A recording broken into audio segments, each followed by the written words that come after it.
Hello my dear learners, how are you? कैसे हैं आप? Hope you all are fine. आशा करती हैं आप सभी अच्छे हैं और इसी तरीके से सीख रहे हैं और आगे बढ़ रहे हैं। मैं हूं आपकी दोस्त श्वेता और आज हम लोग 25 प्लस इंग्लिश सेंटेंसेस की प्रैक्टिस करने वाले। तो चलिए फिर बिना देर किए आज का वीडियो स्टार्ट करते हैं। अच्छा होगा तुम अपने बॉस से बात कर लो। You had better negotiate with your boss. You had better यानी कि ये अच्छा होगा अगर तुम नेगोशिएट यानी बातचीत कर लो विद योर बॉस यानी अपने बॉस से। अगर हम आम बातचीत करते हैं तो उसे हम कन्वर्जेशन वर्ड से डिनोट करते हैं, लेकिन नेगोशिएट वर्ड का मतलब बातचीत करना तो होता है। इसके अलावा मोल भाव करना और किसी बात को बैठ के बातचीत करके तय करना किसी मसले पे, उसे हम कहते हैं नेगोशिएट करना। इसके अलावा नेगोशिएट का मतलब काम चलाना भी होता है। Let's make another sentence with the same word. ग्राहक कीमत पर मोल भाव करना चाहता था। The customer wanted to negotiate over the price. The customer यानी कि ग्राहक, वॉन्टेड यानी चाहता था, टू नेगोशिएट यानी कि मोल भाव करना, ओवर द प्राइस यानी कि कीमत पर। उन्हें अपनी पारी पूरी करने दीजिए, खेल को खराब मत करो। Let them finish there turn, don't be a spoil sport in the game. Let them finish there turn यानी उन्हें उनकी पारी खत्म करने दो या पूरा करने दो। Don't be a spoil sport in the game यानी कि खेल को खराब मत करो। स्पॉइल स्पोर्ट वर्ड जो है इसका बेसिक मतलब होता है कबाब में हड्डी। इसके अलावा जैसे आप देख रहे हैं ये जो स्पॉइल्स स्पोर्ट वर्ड बना है, ये स्पॉइल और स्पोर्ट दो वर्ड से बना है। स्पॉइल मतलब होता है खराब करना और स्पोर्ट मतलब होता है खेल। तो खेल को खराब करने वाले व्यक्ति को भी हम स्पॉइल स्पोर्ट कहते हैं। आप लोग मुझे लगातार परेशान क्यों कर रहे हैं? Why you guys are nagging me constantly? Why you guys are nagging me constantly? Nagging word का मतलब होता है परेशान करना। इसके अलावा हर समय आपकी बुराई करने वाला जो होता है उसे भी nagging करना कहते हैं। और टीका टिप्पणी करना, हर समय टोकना रोकना, चिड़चिड़ापन महसूस करवा देना, उसे कहते हैं nagging। और constantly word का मतलब होता है लगातार। तुम्हारा सुहाग बना रहे। May your wifehood persist. तुम्हारा सुहाग बना रहे। May your wifehood persist. वाइफहुड का वर्ड मतलब होता है सुहाग और परसिस्ट मतलब होता है कोई चीज़ बनी रहे या चलती रहे, उसे हम कहते हैं परसिस्ट। चावल में घुन लग गए हैं, इनको धूप दिखानी पड़ेगी। The rice is infested with weevils. It has to be sunned. The rice is infested with the weevils यानी कि चावल में घुन लग गए हैं। यहाँ पे देखिए जो infested word है इसका मतलब होता है में फैल जाना और weevils मतलब होता है घुन। अगर घुन चावल में लग गए हैं तो वो पूरे ही चावल में फैल जाएंगे, इसीलिए इस सेंस में हमने infested word का यूज यहाँ पे किया है। It has to be sunned यानी कि अब उसको धूप दिखानी पड़ेगी। तुम्हें पहले सोचना था, अब जो है सो है। You should have thought before. It is what it is. You should have thought before यानी तुम्हें पहले सोचना था। It is what it is यानी कि अब जो है सो है। It is what it is ये एक रेडीमेड फ्रेज है जिसे as it is ऐसे ही इंग्लिश बोलते वक्त यूज किया जाता है।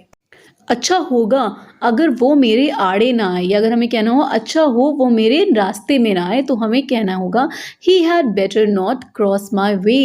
He had better not cross my way.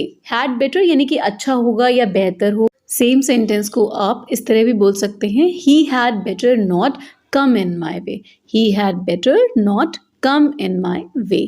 Rohan वही बोलता है जो नेहा उससे कहती है। Rohan echoes Neha's word. Rohan echoes Neha's word. निकोज वर्ड जो है इसका मतलब होता है गूंजना और इसके अलावा पुनरावृत्ति। पुनरावृत्ति और उसी सेंस में हमने यहाँ पे इको वर्ड का यूज किया है। अब देखिए पुनरावृत्ति मतलब रोहन ने जो है वही बोलता है, वही बार बार रिपीट करता है, यानी उसकी पुनरावृत्ति करता है जो नेहा बोलती है, इसलिए हमने यहाँ पे रोहन इकोज नेहाज वर्ड बोला है। रोहन के चमचे उसकी हाँ में हाँ मिलाते रहते हैं। Rohan side cakes play along with him. Rohan side cake यानी रोहन के चमचे। साइड केक्स इनका वर्ड का मतलब ये एक एडजेक्टिव है यानी विशेषण है जो नाउन के लिए यूज किया जाता है और इसका मतलब होता है आपका चमचे। प्ले अलोंग विद हिम इसका मतलब ये नहीं है कि उसके साथ खेल रहे हैं, ये एक फ्रेज है जो ये कहा गया है कि जहां वो जा रहा है वहीं जा रहे हैं, जो वो कर रहा है वही कर रहे हैं, जो वो कह रहा है उसी में हाँ मिला रहे हैं, तो वही कहने का मतलब हुआ। चमचे अक्सर यही काम करते हैं। तुम्हारा इस मामले से कोई मतलब नहीं है। This issue is none of your concern. This issue यानी कि इस मुद्दे या मसले से तुम्हारा कोई लेना देना नहीं है या तुम्हारा कोई मतलब नहीं है, तो is none of your concern. Concern word का मतलब होता है चिंता, मामला, इसके अलावा मतलब और वास्ता। इन सब के लिए हम लोग कंसर्न वर्ड का यूज करते हैं। अपने परिवार की भलाई के लिए उनकी चिंता स्पष्ट है। His concern for the well-being of his family is obvious. His concern यानी उसकी जो चिंता है, concern मतलब होता है चिंता, for the well-being of his family यानी उसकी परिवार की भलाई के लिए, well-being word का मतलब होता है भलाई, is obvious यानी कि स्पष्ट है। कमरे में पूर्ण शांति थी। There was a pin drop silence in the room. There was a pin drop silence in the room. देखिए यहाँ पे जो साइलेंस वर्ड है इसका मतलब होता है शांति या खामोशी, और पिन ड्रॉप यानी कि एक पिन भी गिर जाए, अगर ड्रॉप हो जाए तो उसकी आवाज़ भी आपको सुनाई दे जाए, इतनी शांति थी। तो उसके लिए ही हमने ये वर्ड यूज़ किया है, पिन ड्रॉप साइलेंस। मैं जीऊँ या मरूँ तुम्हारी बला से, you care little whether I live और डाई। यू केयर लिटिल यानी कि तुम बहुत ही परवाह ही क्या करते हो, यू केयर लिटिल ना के बराबर परवाह करते हो, वेदर यानी कि चाहे, आई लिव और डाई यानी कि मैं मरूं या जियो। धैर्य रखो, इतना निराश मत हो, have patience, don't feel so downcast. Have patience यानी धैर्य रखो या सब्र रखो, डोंट फील सो डाउनकास्ट यानी इतना निराश मत हो या मत महसूस करो। डाउनकास्ट वर्ड का मतलब होता है उदास महसूस करना, निराशा मतलब निराश होना, और इसके अलावा अगर मन खिन्न हो जाता है ना तो उसके लिए भी हम डाउनकास्ट वर्ड का यूज़ करते हैं। उचित समय पर प्रयास करो, strike the iron when it is hot. Strike the iron when it is hot. My dear viewers, strike the iron when it is hot ये एक फ्रेज है जिसका मतलब होता है कि लोहा जब गर्म है तभी हथौड़ा मारना चाहिए।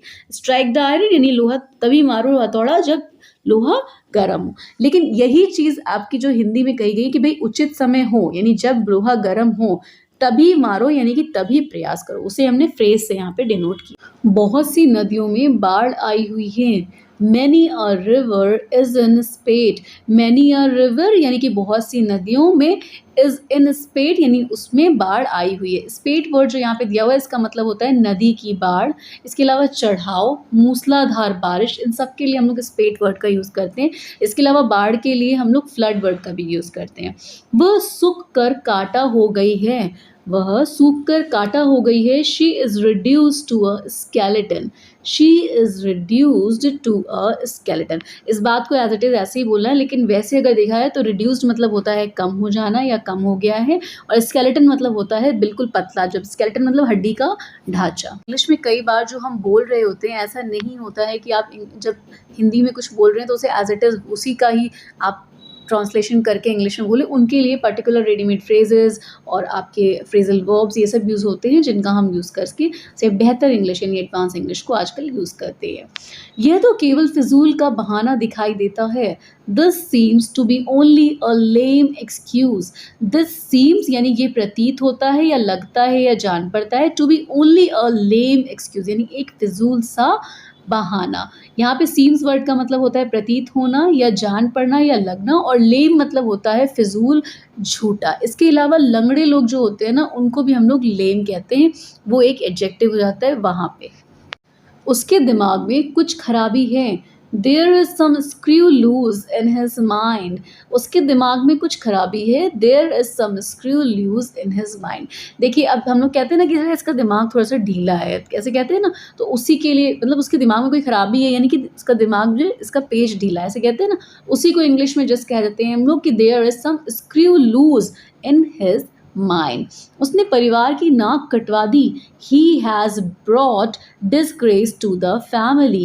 He has brought a disgrace to the family. Disgrace word का मतलब होता है अपमान या फिर बदनामी। नाक कटी है तो बदनामी होगी होगी, इसीलिए हमने यहाँ पे disgrace वर्ड का यूज़ किया है। अब उसकी खुशामद करने से कोई फ़ायदा नहीं है।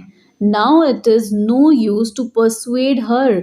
Now it is no use यानी कि अब इसका कोई फ़ायदा नहीं है। To persuade her यानी कि उसकी खुशामद करने का। persuade वर्ड का मतलब होता है राज़ी करना, किसी को मनाना, फुसलाना या किसी की खुशामद करना। सुनिश्चित करो कि तुम समय पर वहाँ पहुँचोगे। Make sure that you reach there on time. Make sure यानी सुनिश्चित करो, that you reach there on time कि तुम वहाँ समय पर पहुँचोगे। रीच मतलब होता है पहुँचना, और मेक श्योर मतलब होता है सुनिश्चित करना। मेक श्योर की जगह आप इंश्योर दैट भी कह सकते हैं। क्या कह सकते हैं? Ensure that. ये इसका सिनोनिम होता है, नहीं पर्यायवाची होता है। घिसी पिटी बातें मत करो। Don't have banal talks. Don't have banal talks. Banal word का मतलब होता है घिसी पिटी बातें। इसके अलावा साधारण, मामूली, इन सब के लिए भी हम लोग बेनिल वर्ड का यूज़ करते हैं। हम खाना खाने के बाद डकार लेते हैं। We belch after eating the food. We belch after eating the food. Belch मतलब होता है डकार लेना। ये एक वर्ब है, क्रिया है। किसी ने तुम्हें मेरे खिलाफ भड़काया है। Someone has instigate you against me. Someone has instigate you यानी किसी ने तुम्हें भड़काया है। against me यानी मेरे खिलाफ। instigate वर्ड का मतलब होता है भड़काना। वह मन ही मन भगवान से प्रार्थना कर रही है। She is inwardly praying to God. She is inwardly praying to God. Inwardly word का मतलब होता है अंदर ही अंदर या मन ही मन। प्रेइंग मतलब होता है प्रार्थना कर रही है। प्रे मतलब प्रार्थना और प्रेइंग मतलब प्रार्थना कर रही है। That's all for today's my dear viewers. I hope you like this video. आशा करती हूँ आपको आज का वीडियो पसंद आया होगा और अगर आपको मेरे वीडियो थोड़े भी यूजफुल लगते हैं, आप उससे कुछ सीखते हैं, then please do like and share, subscribe. इससे मेरा हौसला बढ़ेगा। Thanks for watching. देखने के लिए धन्यवाद। Keep learning, keep trying. Till then, bye bye.